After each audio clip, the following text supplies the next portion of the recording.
Sir, मैं आपसे जानना चाहूँगी कि अगर हम आँखों के बारे में बात करें, तो हम अक्सर देखते हैं बहुत सारे ऐसे लोग हैं जो कहीं न कहीं काले मोतियाबिंद से ग्रसित हैं आज।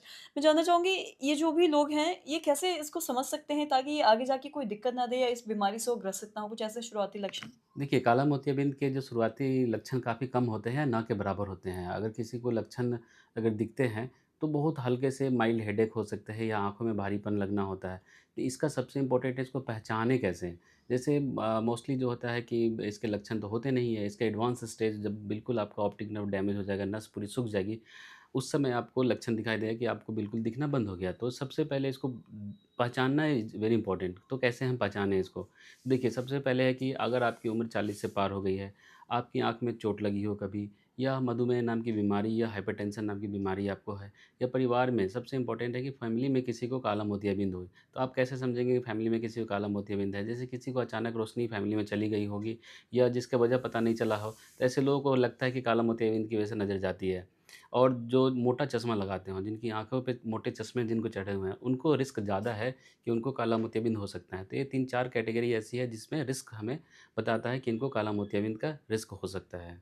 जी। और साथ ही आपसे ये भी जानना चाहेंगे कि काला मोतियाबिंद का अगर इलाज के बारे में बात करें, तो क्या इसका इलाज होने से क्या ग्लूकोमा ठीक हो जाता है? हाँ, देखिए ग्लूकोमा ठीक तो नहीं होता हो सकता है, ये एक फ्रस्ट्रेटिंग डिज़ीज़ है। अगर एडवांस स्टेज में अगर पेशेंट हमारे साथ आता है कि ऑप्टिक नर्व पूरा 100% डैमेज है, at at that time there is no treatment of the glaucoma.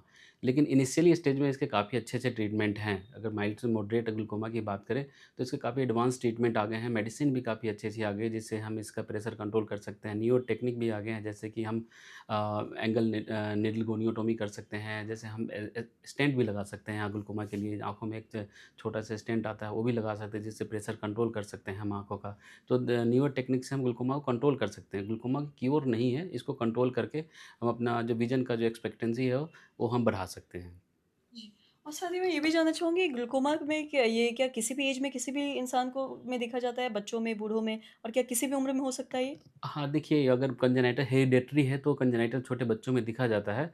लेकिन अगर मोस्टली देखा गया है कि 40 साल के बाद वाले उम्र में इसके रिस्क होते हैं। तो जिसकी भी उम्र 40 के पार है वो एक बार ज़रूर अपने डॉक्टर से स्पेसिफिकली ये बात करें कि हमें एक बार चेक कर दें कि कहीं हमें ग्लूकोमा तो नहीं है या मधुमेह से पीड़ित है या हाइपरटेंशन है या कभी आँख में चोट लगी है या आँखों में कभी कॉम्प्लिकेटेड सर्जरी हुई है या फैमिली में उनको ग्लूकोमा की हिस्ट्री है। वो आप स्पेशली डॉक्टर से इस बात के लिए ज़िक्र करें कि हमें ये सब रिस्क फैक्टर है, हमें ग्लूकोमा के लिए हमें चेक करें। जी। और जैसे कि आपने कुछ चीज़ें बताई जैसे बीपी हो गया, मधुमेह हो गया, डायबिटीज़ हो गया, ये सारी चीज़ें भी कहीं न कहीं एक इनिशिएट कर सकता है कि ये ग्लूकोमा को या किसी भी बीमारी को। मैं आपसे जानना चाहूँगी, जो इंसान बीपी से, डायबिटीज़ से, इन सारी चीज़ों से जूझ रहा है, तो क्या उनमें ये ग्लूकोमा ज़्यादा देखा जाता है? यस, डेफ़िनेटली जिनको अगर सिस्टमिक डिज़ीज़ हैं, तो उनमें ज़्यादा दिखा गया है कि ग्लूकोमा में ऑलरेडी प्रेशर की वजह से ऑप्टिक नर्व का फ्लो कम जाता है। अगर ब्लड प्रेशर ज़्यादा है और मधुमेह के रोगी हैं आप, तो उनमें नर्व नस का फ्लो और भी घट जाएगा, तो जिससे ग्लूकोमा का जो प्रोग्रेशन है बढ़ जाता है। तो ऐसे मरीजों को चाहिए कि अपना ब्लड प्रेशर और शुगर को अच्छे से कंट्रोल करें, ताकि ग्लूकोमा का प्रोग्रेशन कम हो।